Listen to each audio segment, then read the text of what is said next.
Hello everyone, this is my lecture number 7 in the series of group theory, and in this video I am going to tell about algebraic structure, different types of binary operation, and lastly we will discuss about the definition of a group. So let's begin today's video. First we see what is an algebraic structure. Algebraic structure. It can be defined as a non-empty set associated with one or more than one binary operation. Binary operations is called as an algebraic structure. So this is the definition of an algebraic structure. If G be a non-empty set and star be a binary operation on this set, then this pair will be called as an algebraic structure. Also we can define more than one binary operation, say here star 1, star 2, star 3 and so on. These are the binary operation on this non-empty set G, then this will also be called as an algebraic structure. There is some note here. If there is a single binary operation on any set, then that algebraic structure will be called as a quasi-group or a groupoid. That means if any algebraic structure will have a unique binary operation associated with it, then that binary algebraic structure will be called as quasi-group or groupoid. Now we are going to see the second concept, different types of binary operation. Different types of binary operation. Let here star be a binary operation on set G, that is star is a function from G cross G to G, and G be an empty set. Then the first type is associative binary operation. This binary operation on this set will be called as associative if for all elements A, B, C from the set G, if in the bracket A star B star C is equal to A star in bracket B star C. If this property holds for all the elements A, B, C from this set G, then that binary operation will be called as associative binary operation. If you want to see the examples, example number A, Z plus. This operation addition is a binary operation on this set, so we can check whether it is associative or not. If any operation is not a binary operation, then we will not check from that operation it is associative or not. So it is binary operation, so in checking associativity now, we know that A plus B plus C is equal to A plus B plus C for all elements A, B, C from Z. For all A, B, C from Z, this property holds for all the elements. So this binary operation addition is associative. Similarly for the set Q, R and C, it is true. That is, for this set addition is associative binary operation. The second example, if you take Z and multiplication as the operation, we know that multiplication is a binary operation, so we can check now for associativity. A into B into C is equal to A into B into C. This is true for all the element A, B, C from Z. So again, multiplication, this binary operation is associative on this set Z. Similarly, we can prove for Q, R and C. These sets is associative with multiplication. The third example is if you take Z and subtraction. Subtraction is the operation on Z. Now check whether first this operation is binary operation or not. We know that negative, that means subtraction is a binary operation on this set, so we can check for associativity. A minus B minus C, and here it is A minus in bracket B minus C. So it will be equal to a minus b minus c, and this will be equal to a minus b and minus minus plus c. As both the quantities are not equal, we can imply that this binary operation subtraction is not associative on this set Z, not associative. Similarly, we can prove for the set Q, R and C. That means for these sets also the operation subtraction is a binary operation but not associative. The next example is example number D. If we take Z and C division as the operation, so first you have to check division is a binary operation on this set or not. We can easily show that if we take 1 and 0 as two elements from this set, then 1 divided by 0, it is 1 upon 0. It is an undefined quantity and not belong to Z. So this is not a binary operation. Also, if we omit the element 0 and again take the operation as division, then also if we take 1 and 2 as two element, then 1 divided by 2, that is 1 upon 2, again not belong to Z. So again this operation on this non-zero set of all integer is not a binary operation. But if we take this set as Q minus 0, R minus 0 or C minus 0 and take the operation as division, then we can prove that it is a binary operation. It is a binary operation, but it is not a associative binary operation. To prove that, if we take ABC and A divided by B divided by C, and here it is A divided by in bracket B divided by C. So this will be equal to A upon B into 1 upon C, and this will be equal to A upon B and B upon C. So C will be here. As both the quantities are not equal, so this binary operation is not associative. Not associative. There is some note here. If for any quasi group or group wide the associativity holds, associativity binary operation holds, then that will be called as a semi group. For example, these examples, example number A and example number B, are the example of semi group. Here single binary operation exists from both these set and both are associative. So both will be example of semi group. Now moving towards the second type of binary operation. Here it is existence of identity with respect to given binary operation. Again we take G star is a binary operation on G is a non-empty set. Then this binary operation will have an identity element if for all element belong to G, if there exists an element E from G itself such that A star E equal to E star A. So if this property holds for all the element, then this element E is called the identity element of this set with respect to that binary operation. For example, again we take the same example Z plus, where this is a binary operation on this set, and we know that if we add 0 with any integer, then it is equal to 0 plus A, and again it is equal to A. So here 0 is the identity element.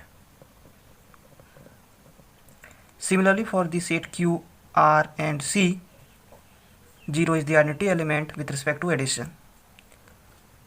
And if we take Z and multiplication, then it is clear that if we multiply 1 with any element, then it is equal to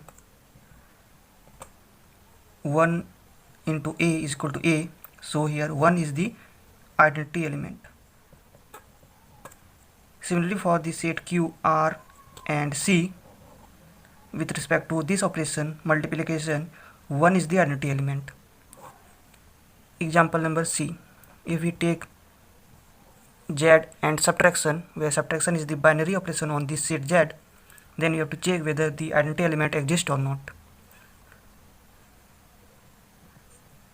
To check whether 0 is the identity element or not, a minus 0 is not equal to 0 minus a, not equal to a. So clearly 0 is not an identity element with respect to subtraction on the set Z.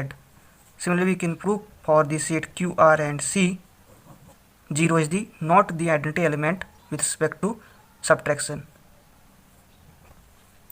Example number D, if we take the set as Q star, R star and C star, that is set of all non-zero rational number, non-zero real number and non-zero complex number, and if we take the operation as division, then it is clearly that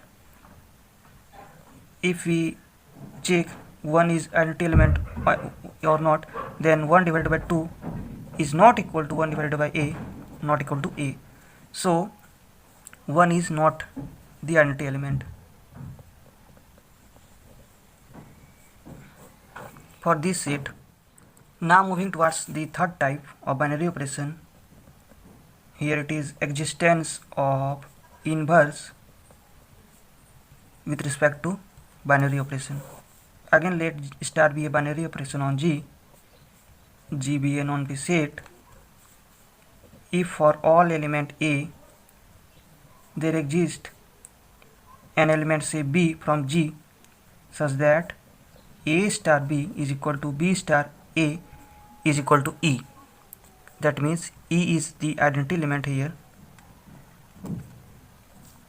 If this property holds for all the element, then we called existence of inverse with respect to binary operation is valid.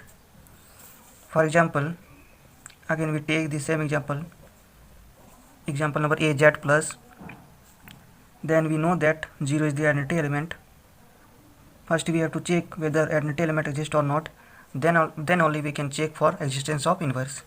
So 0 is the identity element, and if we take any arbitrary element A from Z and add minus A or minus A plus A is equal to 0. This is obvious for all the integers. So we can easily say that inverse exists for all integer. The next example is example number B, Z with multiplication. Clearly here 1 is the identity element. Now we have to check whether inverse of all the elements exist or not. Let Z be an element from Z, 2 be an element from Z, then whether inverse of this element exists or not. Say B is the inverse of 2, then it must be satisfied. 2 star B star is multiplication here is equal to 1. 1 is the identity element. So from here 2B is equal to 1 and B will be equal to 1 upon 2, and 1 upon 2 is not an integer. So inverse of element 2 doesn't exist. Inverse doesn't exist.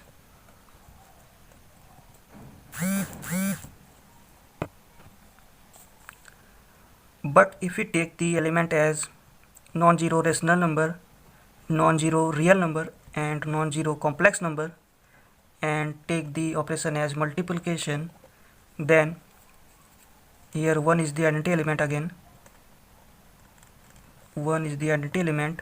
So for all the element from this set will have an inverse. So if A is any element, then 1 upon A will be the inverse of element A. We omit the element 0 because 0 has no inverse. 0 has no inverse, because if we let B is the inverse of 0, then 0 star B must be equal to B star 0 and must be equal to 1, because 1 is the identity element. So B will be equal to 1 upon 0, and it is an undefined quantity. So the element 0 has no inverse. So here we omit the 0 from all this set. Now some note. A note is here. After the existence of identity, if for any semigroup identity element exists, then that will be called as monoid. Right. For example, for this example number A, Z plus Z multiplication, QRC, these are the example of monoid, because one is the here 0 is the identity element and here 1 is the identity element. So these are the example of monoids. Now there is another note after the existence of inverse. If for any monoid inverse for all elements exist, then that structure will be called as the group. For example, this example number A, and here for these sets multiplication is the example of group, because it is monoid and inverse for all the element exist. So this is the example of group.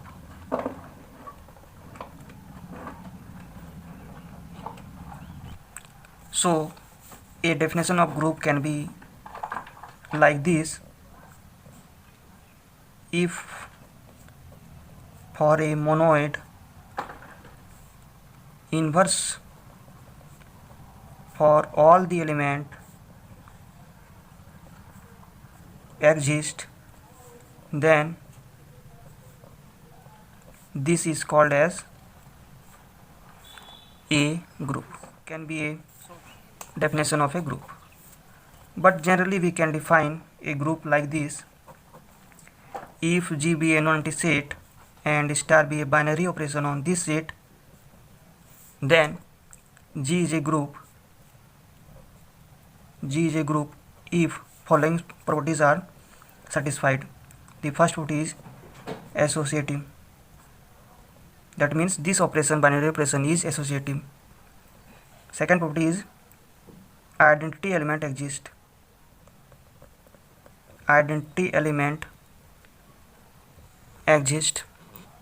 For a group, identity element is unique.